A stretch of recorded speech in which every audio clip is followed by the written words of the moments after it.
Село Динево, сгушено в полетата на Хасковска област, носи спомена за време на войни, бунтове и тиха гордост. Историците вярват, че районът около Динево е бил населен още в древността, заради плодородната земя и близостта до важни търговски пътища.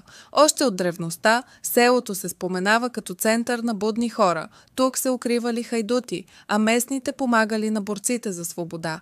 Те крият оръжие, храна и понякога самите тях от османската власт. По слухове, под някои от старите къщи имало проходи прокопани към близките гори, изходи към свободата.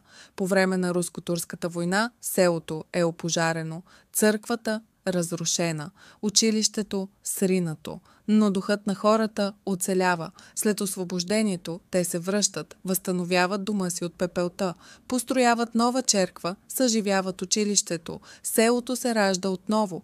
Днес Динево е малко, с намаляващо население, но спомените живеят навсякъде, в каменните зидове, в дървените порти, в лицата на старците по пейките. Седнеш ли в центъра на селото в тиха вечер, ще чуеш не просто вятъра, ще чуеш истории за бягства, за герои, за надежда. Динево не е просто точка на картата, то е част от онази тиха, но горда България,